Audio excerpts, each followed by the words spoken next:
báwo ni Yorùbá nation ṣe máa favour gbogbo religion? Ṣé UK tèmi wà ṣé wọ́n accept pé kí n ṣe Islam?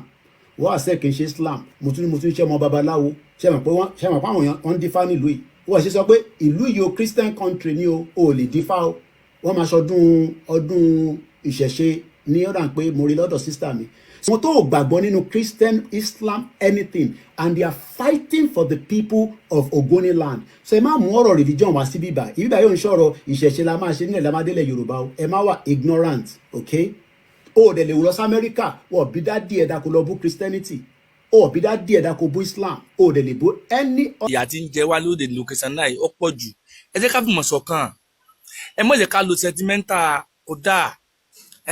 Bàbá Tinubu ní ìsìn ẹ̀yin náà wọ ọ̀rọ̀ tó sọ wípé àwọn tí wọ́n pariwo tí wọ́n agitate tí wọ́n bẹ̀rẹ̀ tí wọ́n pa àwọn àbíkún mọ́ mú wọn. Ṣé ọ̀rọ̀ yẹn ṣé ọ̀rọ̀ tó make sense ni?